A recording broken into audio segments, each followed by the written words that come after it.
Today's card is addiction. Addiction is a distraction from what really hurts. There are all kinds of addictions on this planet.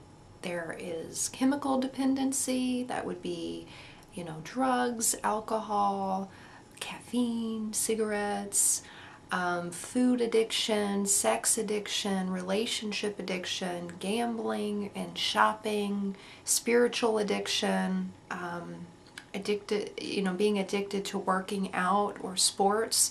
Basically, addiction is anything that is outside of your willpower and control, and when something takes a dominating place in your life and acts as a source of distraction from your interpersonal experience of yourself, your feelings, your thoughts, your emotions, your beliefs. The addiction works as a distraction from those issues. Now, it doesn't matter what kind of addiction it is, they all pretty much originate from the same source, which is a feeling of not being good enough, not feeling lovable, not feeling loved, having secrets, having shame, just basically a deep feeling of inadequacy. And so you need more than just willpower in order to overcome an addiction. You need to have the core issues resolved.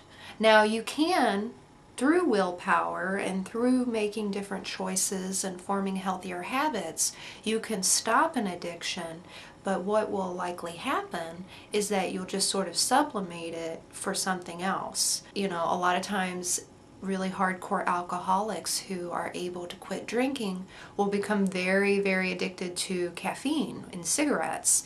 And then if they, give up those, then they might find, oh, well, I still am codependent and addicted in my relationships.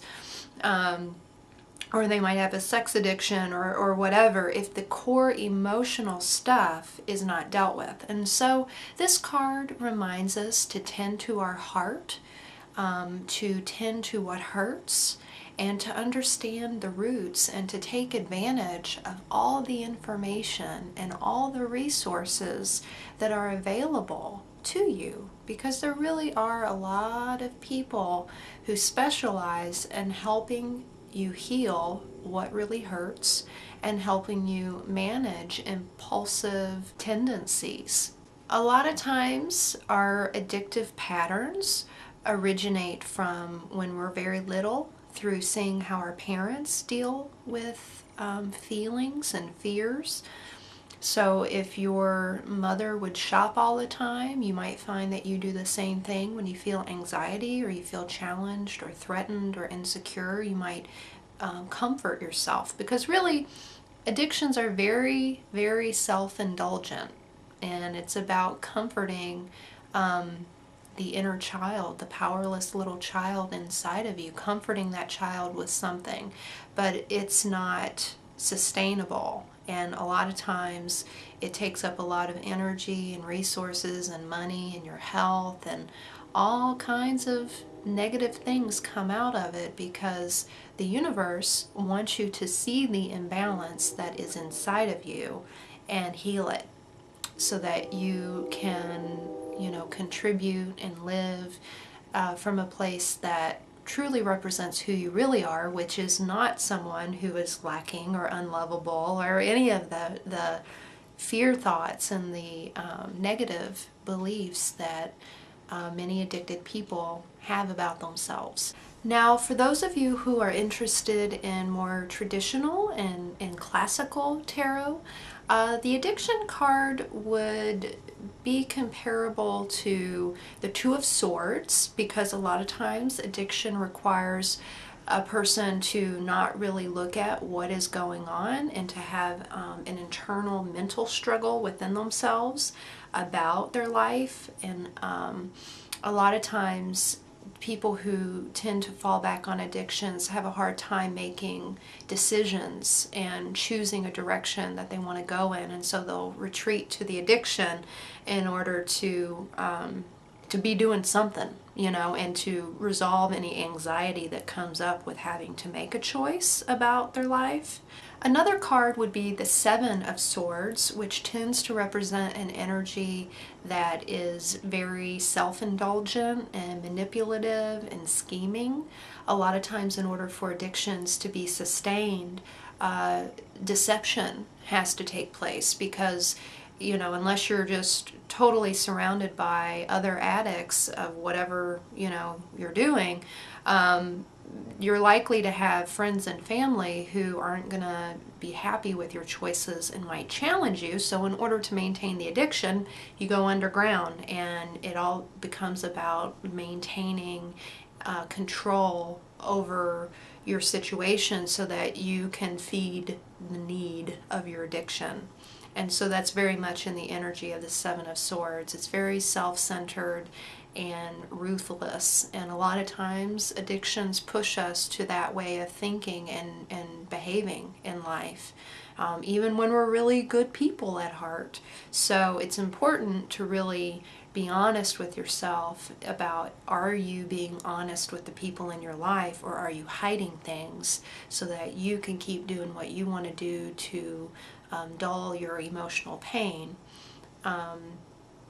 Because then what happens is then you're left with guilt and shame, and that just makes everything worse. And a lot of times it makes the healing process and the recovery process that much more prolonged, because we feel so guilty about who we've lied to and deceived.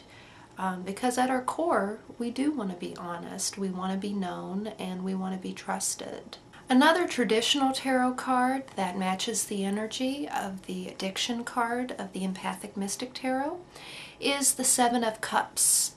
Now, Seven of Cups represents situations where you might be inclined to indulge. I think of this card and the Three of Cups as being sort of the beginning stages of addiction, where everything is really exciting. It's the high part, you know, it's the self-indulgent, hedonistic part of ourself that gets the rush of attaining whatever thing that we were wanting to participate in or consume to stop our hurt and feel good and feel high.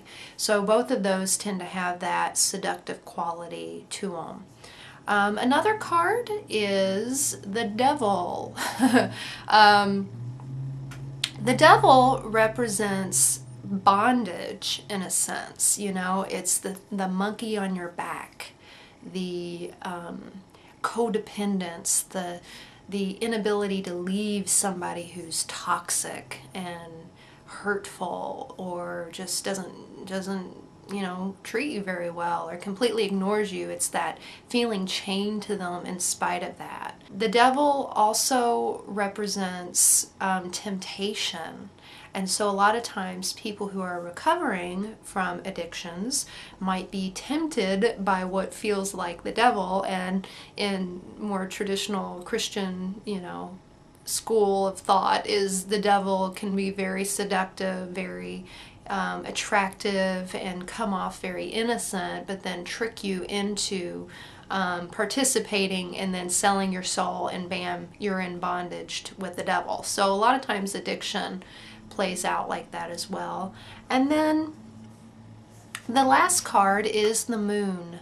And so the Moon I think of as a good waking up from addiction type card. It's not necessarily that you are out of the woods yet, but you're starting to bump up against some of the real issues, the painful stuff, the unconscious stuff, the past, memories, patterns, cycles, and you're starting to see, oh, you know, I might have a problem. You know, I might need to do things differently. And it can be useful energy in understanding things, but it can also be confusing and overwhelming. So if you find yourself realizing that you might be addicted to something, and you start to realize, oh, there might be some pain inside that I'm trying to heal through this addiction, ask for help. You know, ask for the light of the moon to help guide you, and that can be in the form of a support group, a book, a friend, you know, a spiritual advisor, a therapist, whatever. Ask for help, ask for light, because you need someone to help shine the light in the unconscious mind if you want to combat your addictive nature, your addictive side, because it's tricky.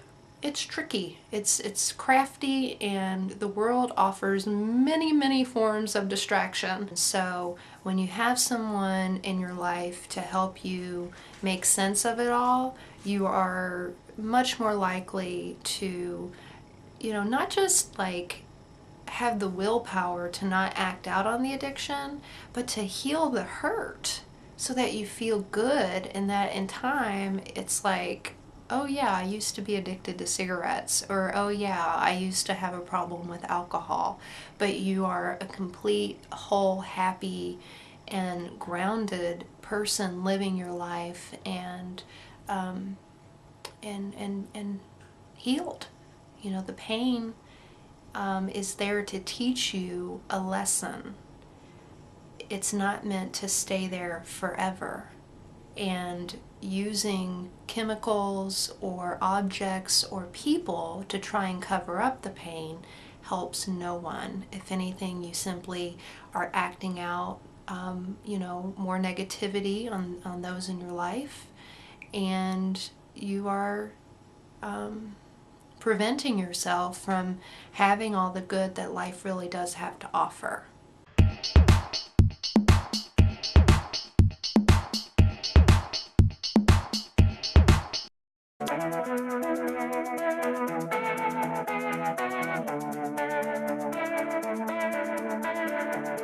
Let's cut out the melodrama so we can wake up the whole wide world. Let's make up and start